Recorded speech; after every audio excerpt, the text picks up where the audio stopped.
अपने कॉलेज की racing team में सेलेक्ट हुई थी और हफ्ते में 2 दिन कॉलेज के बाद मेरी रेसिंग प्रैक्टिस क्लासेस हुआ करती थी।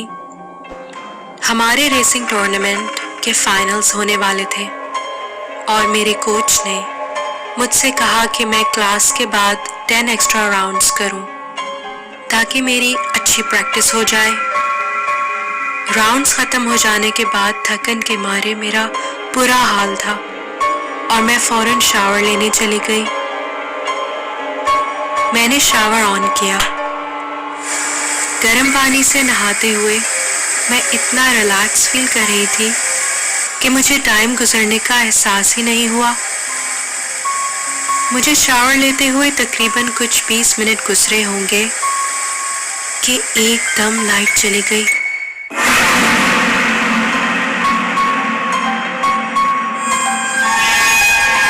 शावर रूम में हर तरफ अंधेरा छा गया और वहां कोई खिड़की भी नहीं थी कि कहीं से थोड़ी बहुत रोशनी आ जाए। मैंने आवाज देके पूछा, कोई है? मगर कोई आवाज नहीं आई। बिल्कुल खामोशी थी। मुझे लगा शायद बाकी सब लड़कियां घर जा चुकी हैं। मैं अंधेरे में जैसे तैसे करके अपना टॉवल ढूंढने लगी जो दीवार के दूसरी तरफ टंगा हुआ था। मैंने टॉवल जल्दी से लपेटा और दोबारा आवाज लगाई, कोई है? पर फिर कोई जवाब नहीं आया। खैर, मैं फिर अंधेरे में शावर से बाहर निकलने का रास्ता ढूंढने लगी।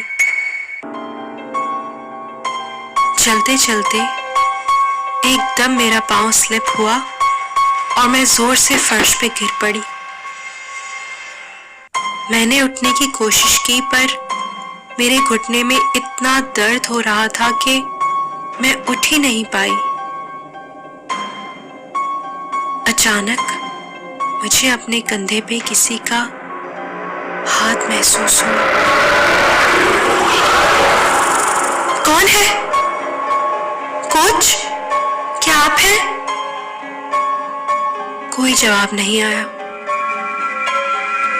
फिर मुझे किसी छोटी सी बच्ची के हंसने की आवाज सुनाई दी।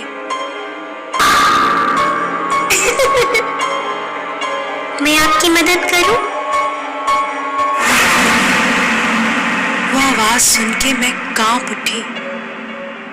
उस लड़की की आवाज बिल्कुल मेरी छोटी बहन के जैसी थी। मगर ये कैसे मुमकिन था? क्योंकि मेरी छोटी बहन की तो पिछले साल एक कार एक्सीडेंट में मौत हो गई थी। उस लड़की की हंसी भी हूबहू मेरी छोटी बहन की तरह थी, खिलखिलाती हुई हंसी। उस वक्त मुझे कुछ समझ में नहीं आ रहा था कि मेरे साथ ये क्या हो रहा है। उस मिस्टीरियस लड़की ने मेरी तरफ अपना हाथ बढ़ाया और उठने में मेरी मदद की। उसका सहारा लेके मैं आहिस्ता आहिस्ता चलना शुरू हुई। उस लड़की की चाल ढाल और कदो कामत भी बिल्कुल मेरी छोटी बहन ही की तरह थी। मैंने एक बार फिर उससे पूछा कि तुम कौन हो? पर उसने फिर कोई जवाब नहीं दिया। हम साथ 1-2 मिनट ही चले होंगे कि वो मुझे आहिस्ता से वहां छोड़ के चली गई। Good bye. नहीं, रुको। पर वहां बिल्कुल खामोशी छा गई और उसी लम्हे लाइट वापस आ गई। मैं खाली लॉकर रूम के बीच में अकेली खड़ी थी। मैं लंगड़ाते हुए मेन डोर की तरफ बढ़ी। तभी वहां मेरी कोच भी किसी काम से पहुंची। और मुझे इस हालत में देख के हैरान होके पूछने लगी कि ये तुम्हारे घुटने को क्या हुआ। मैंने उनसे बस इतना ही कहा कि मुझे शावर में चोट लग गई थी।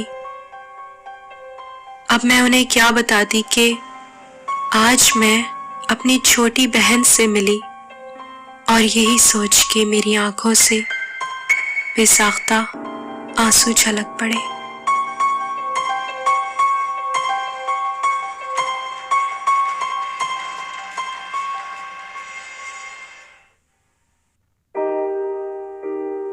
हाय गाइस, आई होप ये स्टोरी आपको अच्छी लगी होगी। जब मैंने ये स्टोरी पढ़ी तो मुझे ये स्टोरी बहुत ही इमोशनल लगी और मैंने सोचा कि मैं इस स्टोरी पे ज़रूर वीडियो बनाऊंगी।